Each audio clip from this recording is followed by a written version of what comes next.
¿Qué tal? Muy buenas tardes con todos. Bienvenidos a 24 horas. La capital amaneció convulsionada por el paro de transporte que se anunció ayer y se cumplió desde las 0 horas de hoy. ¿Qué tal, Liz? ¿Cómo estás? Buenas tardes. Muy bien, Gisela. ¿Qué tal, amigos? Buenas tardes. Las unidades dependientes del municipio circularon en los 5 corredores de la ciudad, pero con dificultades e impedimentos de manifestantes. Los ciudadanos manifiestan visibles molestias. Aquí empezamos las noticias de hoy. Intensa neblina, lluvia y el paro de transportistas convulsionaron a la ciudad. Actividades que se están registrando en estos momentos acá en el sector de transporte. A primera hora de la mañana, el alcalde Mauricio Rodas comandó y despachó unidades dependientes del municipio en la terminal Guamaní, al sur de la ciudad. Esto para habilitar a 277 articulados, biarticulados y troles. Tenemos los 5 corredores de transporte público metropolitano funcionando con normalidad. Muchas de las cooperativas que brindan las rutas de alimentación también están operando con normalidad. No han plegado a esta medida, de hecho, absolutamente abusiva. El municipio de Quito coordinó acciones para resguardar las vías con EMASEO, la AMT, la Policía Nacional y el Ministerio del Interior. Sin embargo, un paro que se anunció como pacífico arrojó resultados distintos. Los transportistas paralizaron la movilidad en al menos 14 puntos que ubicamos en este mapa. Entre ellos, Mariscal Sucre y Morán Valverde, la terminal de Quitumbe, Eloy Alfaro y Molineros, la avenida Napo, el redondel de Pifo, el redondel del Condado y la avenida Simón Bolívar. Todo aquello ante la demora del Consejo Municipal en aprobar el alza de la tarifa de 25 centavos a 30 centavos de dólar. Que el Consejo Metropolitano está analizando desde una perspectiva técnica un proyecto de ordenanza que antes que revisar la tarifa, lo que pretende es que se establezcan parámetros claros para mejorar la calidad del servicio.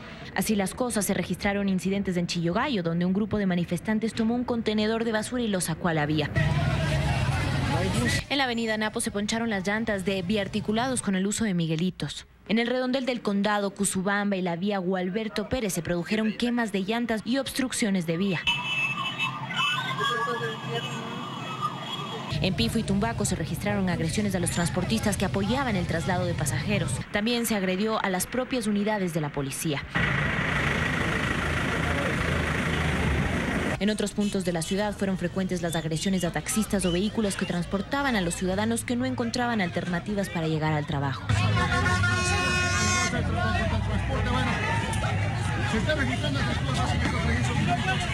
El municipio desplegó 1.400 unidades de transporte escolar para suplir a las alimentadoras que no prestaran servicios, pero los transportistas también intentaron obstruir su circulación bajando del transporte a pasajeros.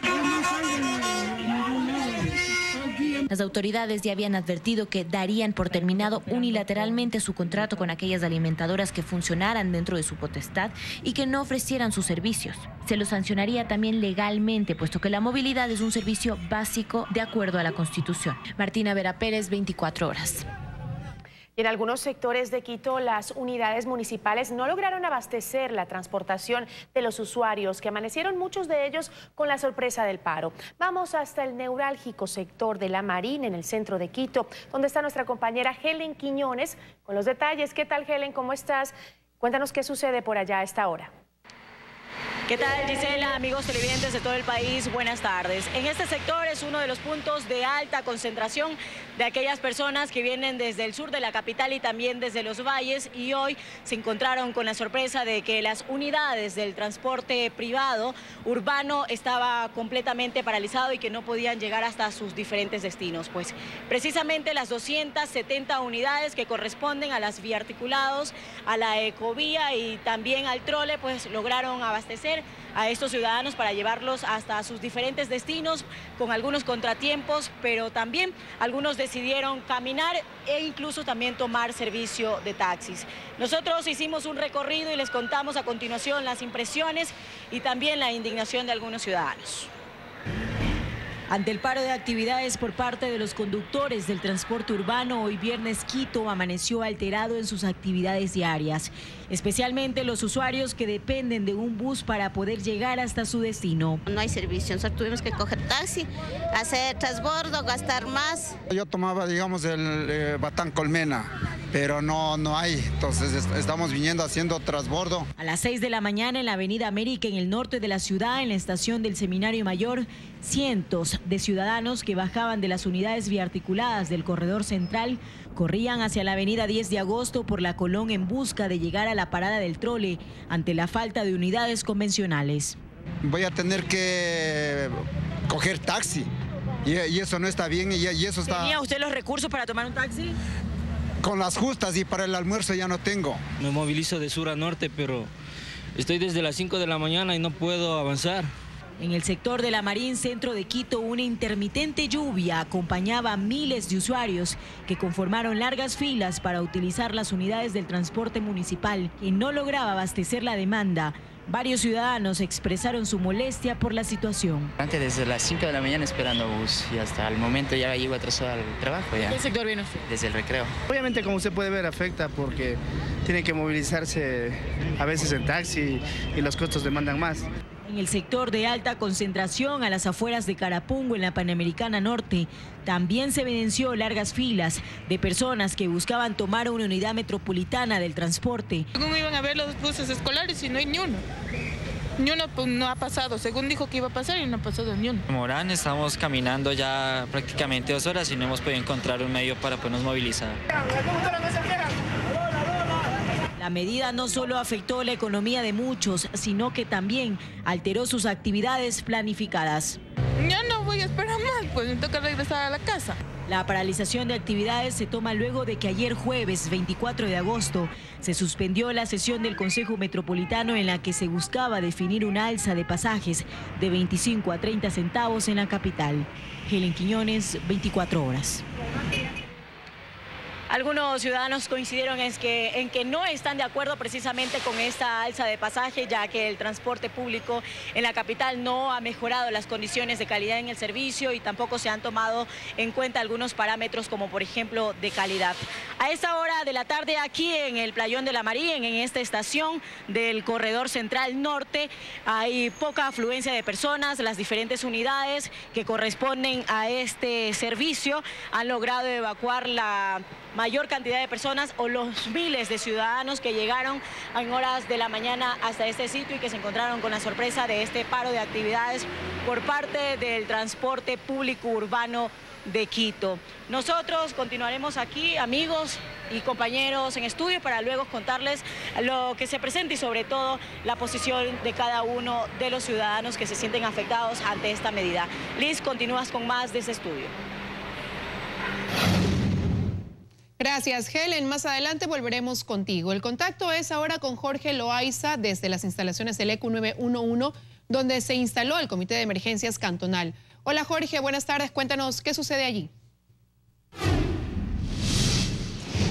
¿Qué tal, compañeras en estudios? ¿Qué tal? Muy buenas tardes. Nos encontramos aquí en la sala de crisis del ECU 911, donde hace unos minutos autoridades nacionales y municipales dieron un balance de estas primeras horas de la paralización del transporte público en la capital. El secretario de Seguridad, Juan Zapata, indicó que fueron 19 los puntos donde se registraron algunos conflictos con los siguientes resultados. Dentro de lo que se respecta a transporte público metropolitano, tenemos afectaciones en 8 alimentadores que quisieron trabajar el día de hoy y lastimosamente fueron agredidos por manifestantes, 3 biarticulados, tenemos 4 heridos, 3 policías metropolitanos y un agente de tránsito. El agente de tránsito tiene fractura de tibia, peroné y de brazo, se encuentra en una clínica de la ciudad.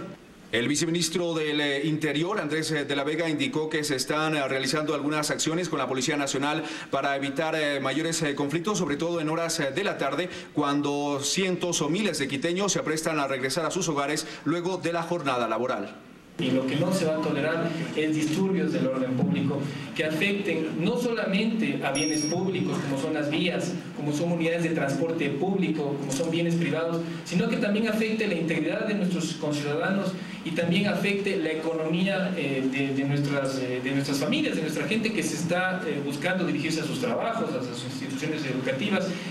Por su parte, el secretario de Movilidad del Distrito Metropolitano de Quito, Darío Tapia, indicó que estas acciones no van a representar un chantaje para el municipio de Quito.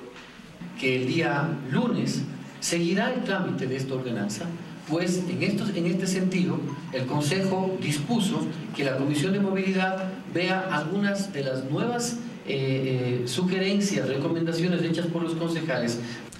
Además, indicó que el alcalde Mauricio Rodas ha dispuesto que se presente ante la Fiscalía una denuncia formal contra quienes han estado al frente de esta paralización del transporte. Y también indicaron que de continuar la paralización, durante el fin de semana realizarán acciones de potenciación, sobre todo del transporte municipal. Esto es cuanto podemos informarles desde aquí, desde el EQ 911. Volvemos a estudios. Muy buenas tardes.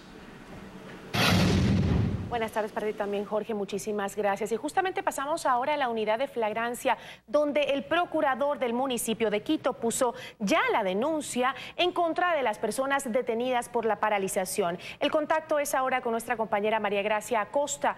¿Qué tal, María Gracia? Tú sigues, cuéntanos.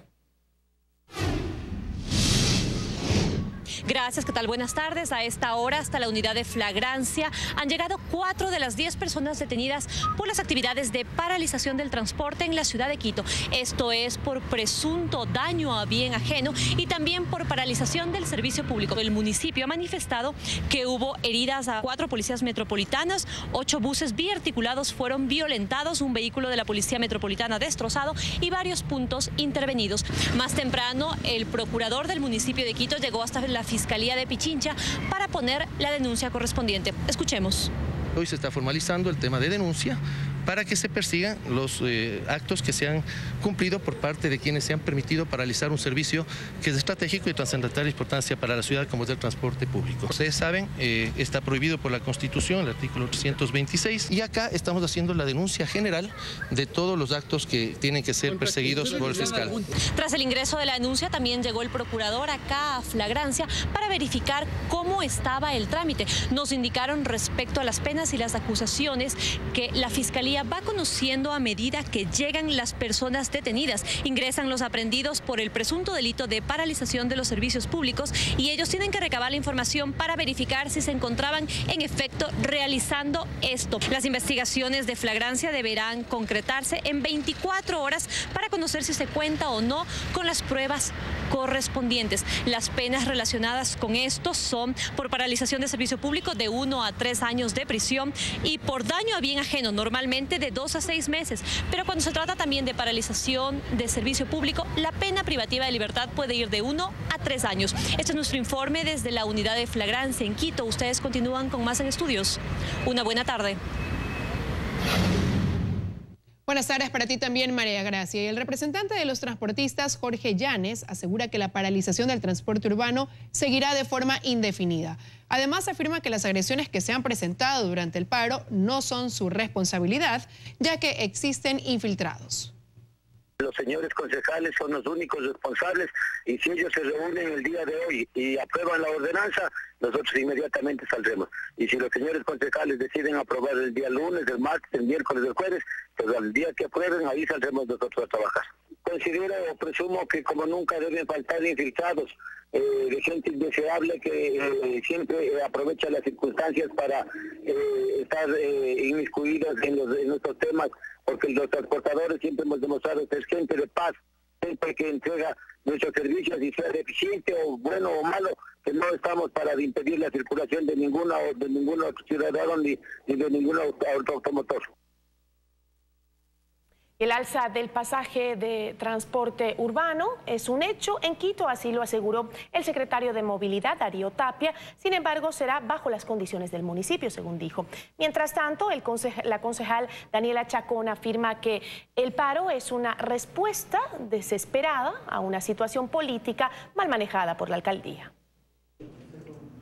Luego de que el Consejo Metropolitano de Quito resuelva regresar el proyecto de ordenanza sobre una política tarifaria del transporte público a la Comisión de Movilidad, la advertencia de los transportistas sobre un paro fue un hecho, medida que pudo ser evitada, así lo asegura la concejala Daniela Chacón. El mal manejo político de este tema, hacerlo a última hora, convocar una sesión sabiendo que no tenía consenso y no tenía los votos, es lo que nos ha llevado a esta situación que ahora, por supuesto, el Consejo Metropolitano la tiene que resolver. Sin embargo, el secretario de Movilidad, Darío Tapia, dice que esta ordenanza se viene trabajando desde hace más de 2 meses, cuando se dejó de pagar las compensaciones a los transportistas. Si es que ellos en este momento están creyendo que con una medida de presión van a poder tener simplemente una subida de tarifa por tenerla, están muy equivocados, señores. El alza de la tarifa es un hecho, pero será bajo las condiciones del municipio. Sí, le hemos dicho 5 centavos, pero asimismo atado a una calidad de servicio, no atado simplemente a unos 5 centavos poniendo algo efímero. La reunión de la Comisión de Movilidad será este lunes a las 3 de la tarde. Sin embargo, para la concejala Daniela Chacón, no solo el alza de la tarifa es lo que hay que debatir. Mal haríamos nosotros en ajustar la tarifa o en renovar el subsidio si no se toman las medidas que cambian el modelo de gestión para que los transportistas dejen de competir por los pasajeros y que existan sanciones reales en caso de que así no lo hagan. Durante 2 años, los transportistas recibieron más de 40 millones como parte de las compensaciones. Dinero que los usuarios se preguntan dónde está, porque no hubo mejoras en el servicio y en calidad del transporte urbano en Quito. Fernanda Ceballos, 24 horas. El ministro de Transporte, Paul Granda, se refirió a la paralización del transporte público en Quito. Aseguró que está en manos del municipio y llegar a un acuerdo para que el conflicto se resuelva. Como lo ha dicho este gobierno, que todo conflicto debe resolverse a través del diálogo. Esperemos que el municipio de Quito resuelva lo más pronto este paro y esa paralización y lo haga de manera concertada y acordada con el sector del transporte. ¿Se justifica el pedido de incremento de tarifa? Mire, yo creo que ningún acto que represente paralización o violencia se justifica. Es decir, esperemos que se sienten en una mesa de diálogo y que se resuelva. Gracias por continuar en nuestra compañía. La Asamblea aprobaría sin contratiempos la autorización para el juicio penal en contra del vicepresidente Jorge Glass. Al menos así lo ven algunos asambleístas de gobierno y de la oposición. De momento parece prácticamente inminente la decisión que tomará la Asamblea Nacional respecto de la autorización para procesar al vicepresidente de la República, Jorge Glass, autorización solicitada por el juez nacional Miguel Jurado Favara. No obstante, se discutirá también posibles nuevas autorizaciones para otros procesos penales. Los asambleístas intentan mantener prudencia a la hora de referirse a las posibles vinculaciones del vicepresidente Jorge Glass en el sonado escándalo de corrupción de Odebrecht. Se inclinan por conceder la autorización y el resto lo dejan en manos de la justicia. Nosotros no tenemos competencias para determinar si las pruebas presentadas dentro del proceso son, no son, legales, ilegales, contundentes, no contundentes, eso no nos compete a nosotros. Jorge Glass ha sido mencionado en audios entregados por los delatores de Odebrecht como supuesto beneficiario de varios millones de dólares. El proceso por asociación ilícita tiene en el centro de la sospecha a su tío Ricardo Rivera. Y los cuestionados proyectos emblemáticos del gobierno de la Revolución Ciudadana estuvieron a su cargo. Razón suficiente, dice la oposición, para no dudar en autorizar su procesamiento. Nosotros creemos que la Asamblea Nacional debe ampliarse para que cualquier otra causa que amerite otro enjuiciamiento no tenga que volver a la Asamblea Nacional. Los fundamentos se desprenden de una de las investigaciones del gran caso Odebrecht. La fiscal Diana Salazar encontró méritos para incluir a Glass en la lista de los procesados y por ello desplazó la instrucción al fiscal general, pues Glass goza de fuero. En el texto, Diana Salazar asegura que se desprenden varios elementos de convicción que hacen presumir que el ingeniero Jorge Glass Espinel, quien estuvo en la función de ministro de Estado y vicepresidente de la República entre 2011 y 2016, encargado de los sectores estratégicos, tendría participación en los hechos investigados. Esto es, la estructura conformada por la empresa Odebrecht, exfuncionarios públicos y particulares, a través de la contratación de proyectos emblemáticos como Pascuales Cuenca, Daule Vinces, Manduriacu, Refinería del Pacífico, Acueducto La Esperanza, y que pertenecen precisamente al sector donde el ingeniero Glass, en su calidad de ministro y vicepresidente, ejerció directa influencia en el ámbito de las funciones encomendadas, facilitando así la consumación del ilícito investigado.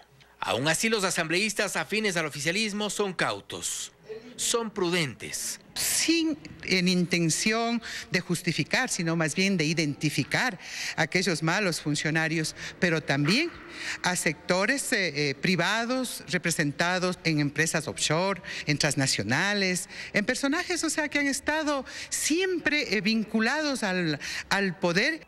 No obstante, de momento queda claro que la autorización estaría circunscrita únicamente a la instrucción fiscal por el presunto delito de asociación ilícita. Y aun cuando la convocatoria está confirmada para las 3 de la tarde, durante toda esta mañana ha habido escaso movimiento acá en la Asamblea Nacional. Se esperan algunas reacciones y les estaremos informando en las próximas emisiones. Hasta aquí nuestro informe desde el Palacio Legislativo. Seguimos con ustedes y más en los estudios, amigos. Buenas tardes. Buenas tardes para ti también, Fausto. Muchísimas gracias. 24 Horas está en Perú en una investigación especial sobre las denuncias de la venta de petróleo ecuatoriano a Petrochina. Carlos Zacoto nos tiene un avance desde Lima. Aquí en Perú, donde aún tramita su condición de asilo, el periodista Fernando Villavicencio, sobre quien pesa una orden de detención en Ecuador por supuesta divulgación de información clasificada, ha continuado con sus investigaciones y ahora asegura tener documentación que demostraría que en la comercialización internacional de petróleo, Ecuador estaría perdiendo cientos de millones de dólares. Villavicencio pone especial énfasis en los contratos con Petrochina. Aquí asegura hay una triangulación del negocio petrolero, donde se estarían beneficiando algunos personajes vinculados al gobierno del expresidente Correa. 24 Horas está en Lima, Perú, para conocer de cerca las denuncias de Fernando Villavicencio. Y la Comisión de Régimen Económico de la Asamblea aprobó el informe de la proforma presupuestaria de este año que pasará al Pleno. El monto total supera los 36.000 millones de dólares y los más perjudicados resultaron los gobiernos autónomos descentralizados y las universidades. El presupuesto trazado por el anterior gobierno para este año se mantiene en 36.818 millones de dólares, de los cuales se destinará más de 10.000 millones al pago de la deuda, otros 10.000 millones de dólares al pago de sueldos y salarios, y se genera un déficit fiscal de 4.700 millones de dólares. A favor de aprobar el informe, 7. Votos negativos en contra de aprobar el informe, 2. Y 3 abstenciones, señor presidente. Los asambleístas de la Comisión de Régimen Económico aprobaron el informe sin cambios, reconociendo la denominada deuda consolidada y no el estado real de la economía, según el cual se sobrepasó el límite de endeudamiento, como lo planteó el presidente Lenín Moreno. Pido a la ciudadanía no hacer comparaciones y no prestarse a confusiones entre lo presentado por el presidente de la República en su intervención ante el pueblo, que es un balance respecto a lo que ha presentado hoy las autoridades del mismo gobierno, que es el presupuesto general del Estado. Y aunque la comisión no puede modificar montos ni asignaciones, los asambleístas de oposición observaron que no hay mayor esfuerzo por reducir el gasto. Si usted recorta los ingresos, pero recorta mucho más los gastos, dinamiza la economía y se genera aún un mayor superávit permanente que puede cofinanciar el déficit. Lo que sí existe es una disminución en los ingresos de los gobiernos autónomos descentralizados, porque los ingresos no permanentes del Estado de donde se financian también se han reducido. Con un gobierno concentrador, imagínese usted que de 36.818 millones de dólares solamente se destinan 3.207 millones de dólares para los gobiernos seccionales. El propio presidente de la comisión aceptó que el presupuesto de las universidades es menor al del 2016 y mostró su preocupación porque las autoridades económicas del gobierno no han podido anticipar si se va o no a paralizar la refinería de Esmeraldas, con lo cual los gastos se incrementarían por la importación de combustibles. En este momento ellos no pueden estimar si van o no van a parar, si van o no van a tener más importación de derivados, por lo tanto se mantienen en los datos presentados en la proforma. En todo caso, el informe quedó listo para que la Asamblea en un solo debate apruebe la proforma presupuestaria hasta la próxima semana, pues el plazo para pronunciarse vence el 3 de septiembre. En Quito, Freddy Paredes, 24 horas. El presidente Lenín Moreno, en actividades que realiza en Guayaquil, se refirió a la lucha contra la corrupción. Aseguró que él está dejando que las instituciones funcionen de manera libre e independiente. El contacto es con Dayana Monroy, quien sigue al mandatario. ¿Qué tal, Dayana? ¿Cómo estás? Buenas tardes. Cuéntanos. ¿Qué tal? Muy buenas tardes. Sí, y el presidente comenzó su discurso hablando contra quienes dijo tratan de descalificar el gran diálogo nacional que él emprende. Y con respecto respecto al tema corrupción, tal como ustedes lo anunciaron. Dijo que él no está luchando contra la corrupción, que lo que está haciendo simplemente es dejar que las instituciones de justicia actúen con libertad. Escuchemos lo que dijo el presidente de la República hace pocos minutos. Alguien me dice, ¿está luchando contra la corrupción? No, yo no estoy luchando contra la corrupción. Estoy dejando que las instituciones funcionen de manera libre, nada más. Y si cada función cumple con su trabajo y son los ciudadanos los responsables de que así sea, ese momento va a haber lucha contra la corrupción. Ese momento sí hay lucha contra la corrupción. Quien tenga inteligencia, dice la Biblia, quien tenga entendimiento, adivine el número de la bestia. Y no sé, el 66 me da 2021, no sé por qué. Y las profecías, lejos de lo que cualquiera puede pensar, no es para que se cumplan. No. Las profecías son para que no se cumplan. Y no habló directamente sobre el tema del que todos están hablando hoy, la sesión que va a realizar la Asamblea, donde posiblemente se permita que el vicepresidente de la República sea vinculado al proceso penal que se está siguiendo. El presidente de la República el día de hoy no habló directamente sobre este tema. Bien, y estuvo aquí el día de hoy en Guayaquil, donde la CFN y también el Banco del Pacífico hicieron el anuncio de la entrega de nuevos créditos que se van a poner en el mercado. Esa es la información hasta esta hora. Ustedes siguen con más. Tengan muy buenas tardes. Continuamos informando. La mayor cantidad de postulaciones que reciben las universidades públicas del país van dirigidas a carreras tradicionales como medicina o derecho.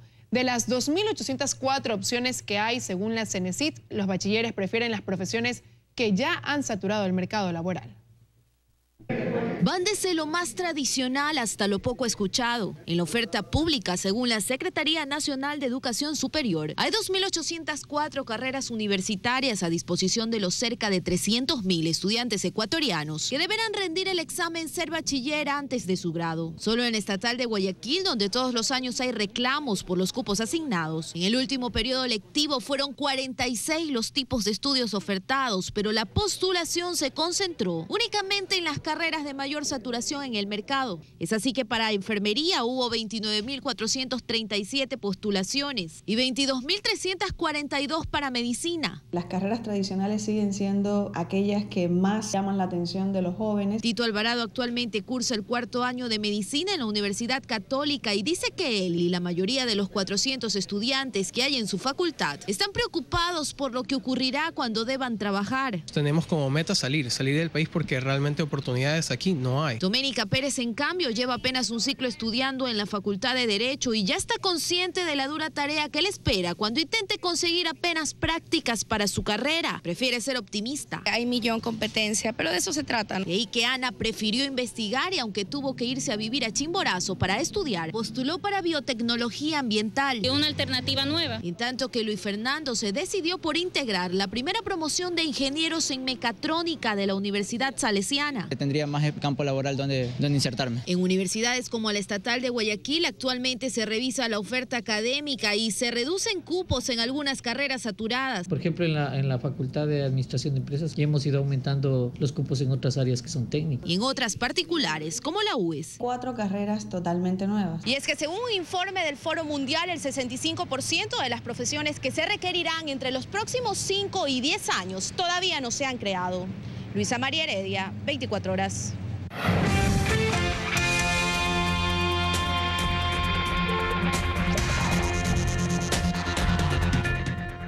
Un operativo de alto impacto, alrededor de 150 policías desarticularon a 2 bandas delictivas dedicadas al robo en cajeros de gasolineras en Santo Domingo.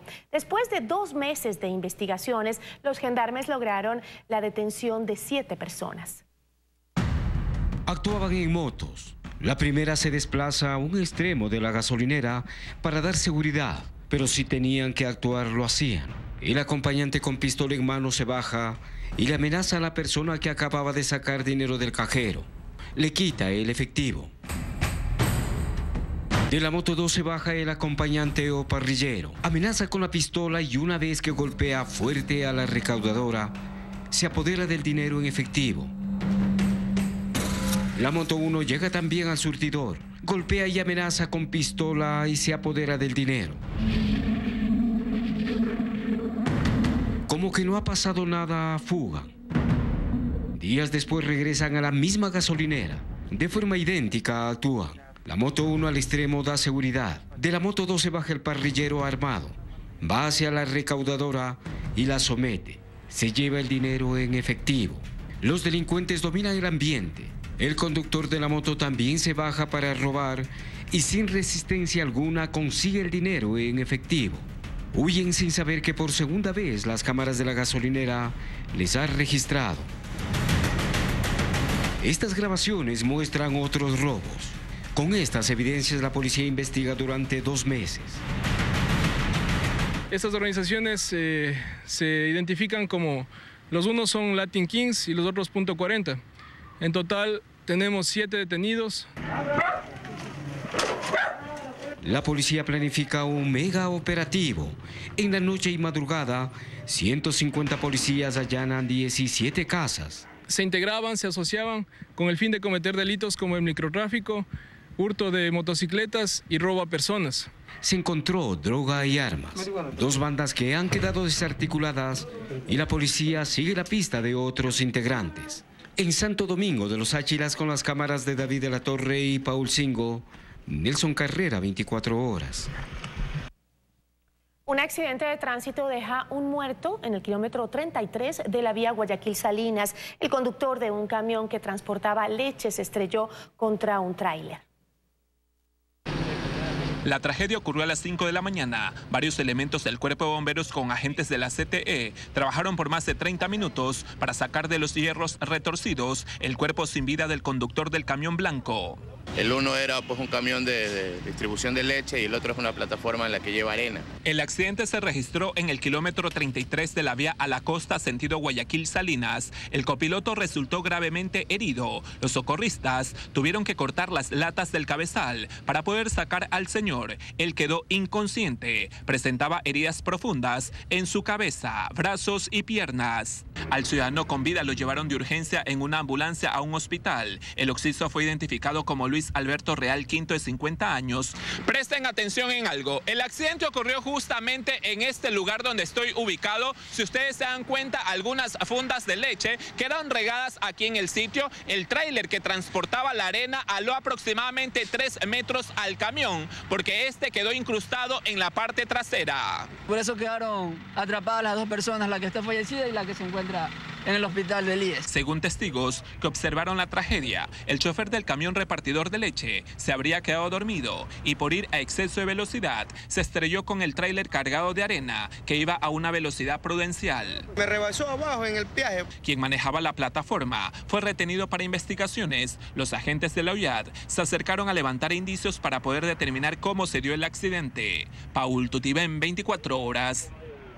El páramo de Papayacta, ubicado en la vía Pifo Baeza, al oriente de Quito, se vistió de blanco debido a una fuerte granizada que produjo una capa de hielo y nieve de 6 centímetros de espesor. La Policía Nacional cerró el tránsito en la vía a la altura de la Y de Pifo para permitir un mejor trabajo de limpieza por parte del equipo del Ministerio de Transporte y así evitar también pues accidentes. Al momento la vía permanece cerrada y no se han registrado personas heridas o atrapadas ni tampoco emergencias de ningún tipo. Las bajas temperaturas sorprendieron a los usuarios de esta vía que une a Quito con las poblaciones más cercanas del oriente ecuatoriano. Un paisaje difícil de ver en este país, pero ahí está, precioso también.